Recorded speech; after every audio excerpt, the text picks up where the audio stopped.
내려진 강원 동해안에 내일까지 강한 바람이 불겠습니다. 일부 지방엔 강풍특보가 발령됐습니다.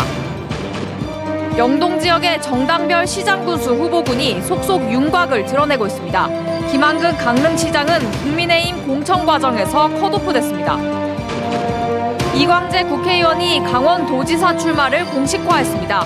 국민의힘 경선에 나선 김진태, 황상무 후보 가운데 한 명과 양강구도를 이룰 전망입니다. 영농철을 맞아 농사일이 바빠지면서 농촌마다 영농 폐빈일이 쌓이고 있습니다. 도내에 처리시설도 없어 고민거리가 되고 있습니다. 안녕하십니까. 뉴스데스크 강원입니다.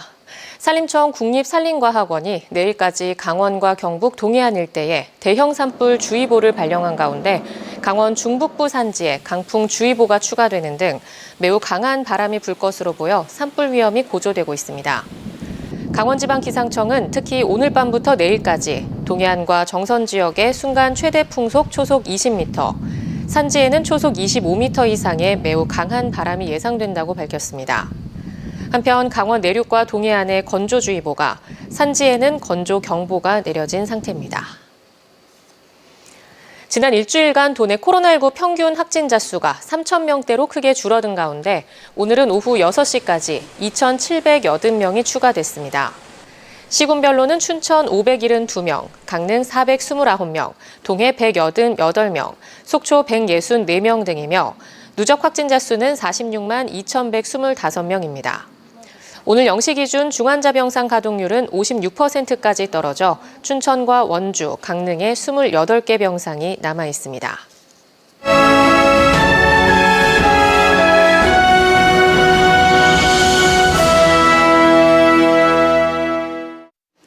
지방선거를 40여일 앞두고 여야의 영동 지역 시장군수 후보자가 연이어 확정되는 가운데 국민의힘 공천을 신청한 김한근 강릉시장이 컷오프 됐습니다.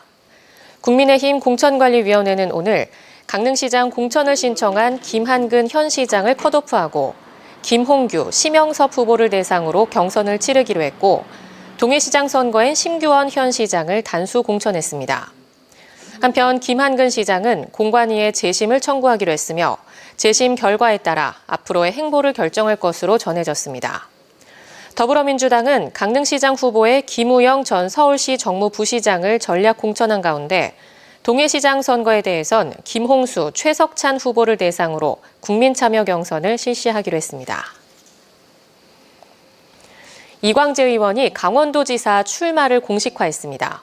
역대 최연소 강원지사가 된 지 12년, 정치자금법을 위반해 지사직을 상실한 지 11년 만의 재도전입니다. 정치권이 강원 공약을 쏟아내고 선거 뒤에는 나 몰라라 하는 관행을 바꾸겠다며 민주당의 선제적인 공약 이행을 요청했습니다. 김진아 기자입니다.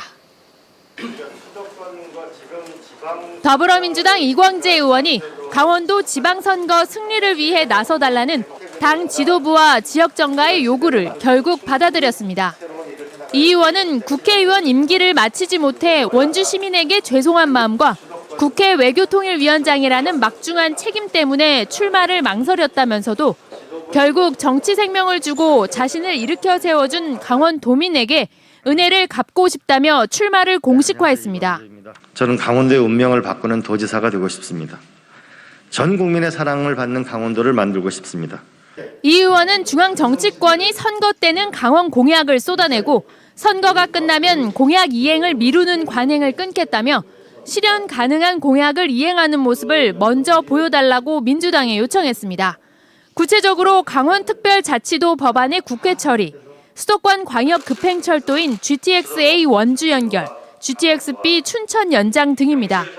정치권이 약속한 강원 공약을 실천하는 게 강원 발전의 기본 토대라는 인식에서입니다. 적어도 이 5가지 요구 조건은 제가 배수진을 치고 반드시 이루어낸다. 그리고 이것 이뤄내고 그리고 본격적으로 강원도민의 선택을 받아서 멋지게 한번 해보고 싶습니다. 이 의원의 지사직 도전은 지난 2010년 만 45세에 최연소 강원도지사가 된 지 12년 만으로 국민의힘 김진태, 황상무 후보 가운데 오는 23일 결정될 공천 후보와 맞붙게 됩니다. 이 의원은 6일 지방선거와 지역구인 원주갑 국회의원 보궐선거가 같이 치러질 수 있도록 오는 30일 전에 의원직을 사퇴하고 후보 등록을 할 것으로 보입니다. 한편 국민의힘 강원도당은 논평을 내고 추대받듯이 반복되는 이 의원의 꽃길 출마와 세 번째 보궐선거 만들기를 용납할 만큼 도민들이 어리석지 않다며 견제에 나섰습니다.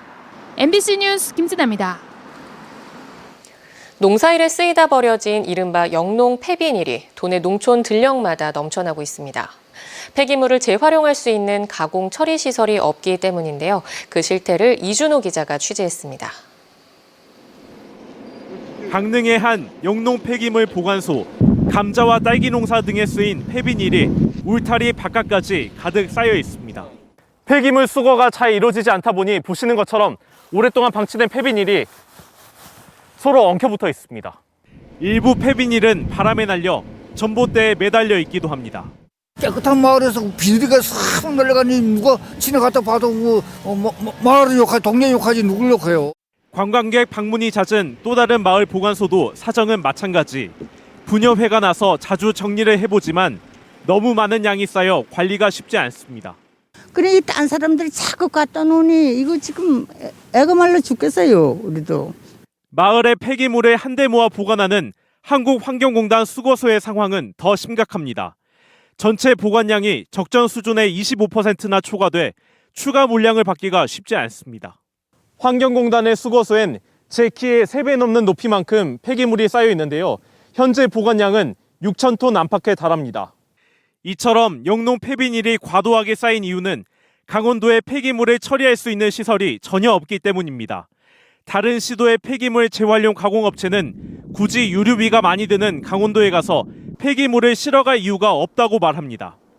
우리도 쓰려고 하도 문제 지금 이거 뭔가 때문에 안 맞아서 자체 쓸 수 없어요. 운송 비용 진짜 비싸서 자체가 안 맞아요.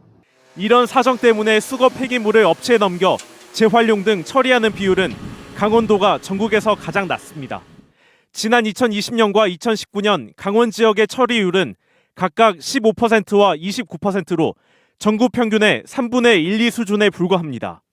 한국환경공단은 영농 폐기물 처리 문제를 해결하기가 쉽지 않다고 밝혔습니다. 공단 측은 직접 운영하는 폐기물 가공 재활용 시설을 강원도에 설치하려고 해도 지역 반대 때문에 어렵다는 겁니다. 전국 영농 폐비닐의 10분의 1 정도가 강원도에서 수거되고 있지만 처리 시설조차 마련되지 않아 지역 곳곳에서 골머리를 앓고 있습니다. MBC 뉴스 이준호입니다. 접경 지역인 철원 주민들은 민간인 통제구역을 오가기 위해서는 군부대 통제를 받으며 70여 년을 살고 있습니다. 철원 지역 마현리 민통선 마을 주민들은 민통선 초소 철거 투쟁유를 꾸리고 초소 철거를 촉구하고 나섰습니다. 이승영 기자입니다.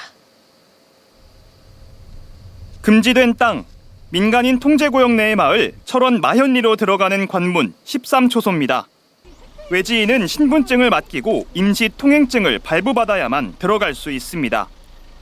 초소를 통과하고 얼마 지나지 않아 초소 철거를 요구하는 현수막이 마을 곳곳에 걸려 있습니다. 주민들이 군부대의 까다로운 통제에 지쳐 13초소 철거를 요구한 지 10수년째. 올해 초 철거투쟁위원회를 설립하고 접경 지역 주민들이 집단 행동에 나섰습니다.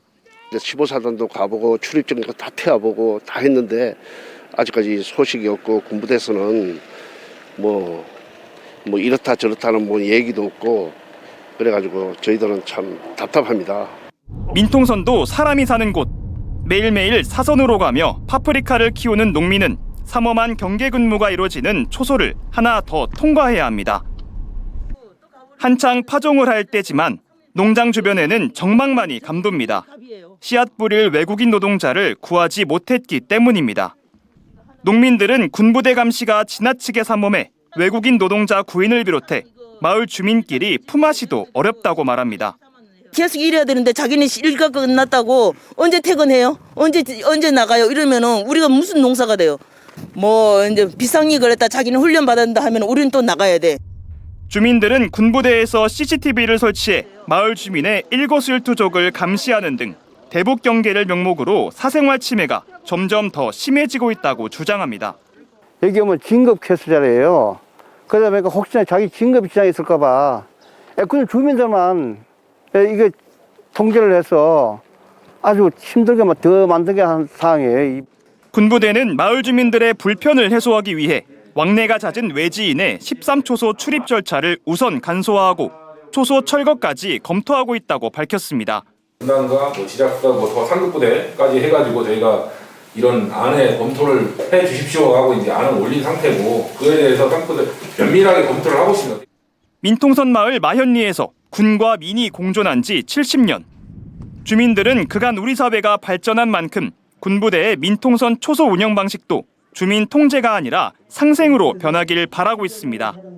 MBC 뉴스 이승현입니다.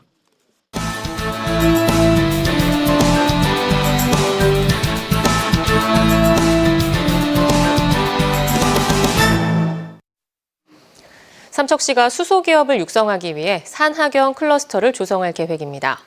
삼척시는 2026년까지 모두 693억 원의 사업비를 투자해 수소기업 전문 단지 조성과 창업지원센터, 임대형 공장 건립, 기술개발 허브 및 소재 부품 테스트베드 구축, 기업 맞춤 인력 양성 등을 추진합니다. 산하경 클러스터가 조성되면 수소기업 30개 유치와 일자리 500개 창출 등이 기대됩니다. 태백시가 코로나19로 경제적인 어려움을 겪고 있는 지역 주민을 위해 상수도 요금을 50% 인하합니다. 감면 기간은 6월부터 8월까지의 부과분이며 관공서와 군부대 등을 제외한 전체 시설이 50% 감면 대상입니다.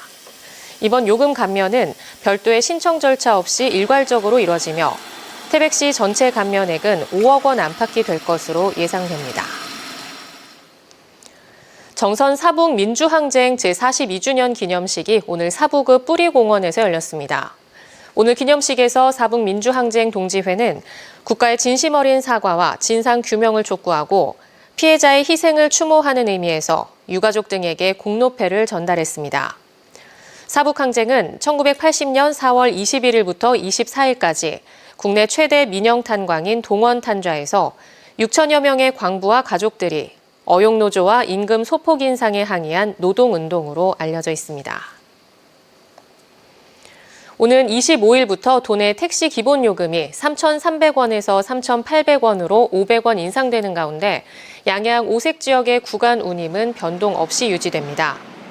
양양구는 오색에서 주정골 10,000원, 흘림골 15,000원, 오색령 2만 원, 백담사 6만 원인 현재 구간 운임을 그대로 유지한다고 밝혔습니다. 해당 구간은 산악지형으로 거리와 비교해 운행 시간이 길어져 요금이 과다하게 부과될 수 있기 때문에 정액제로 운영하고 있습니다.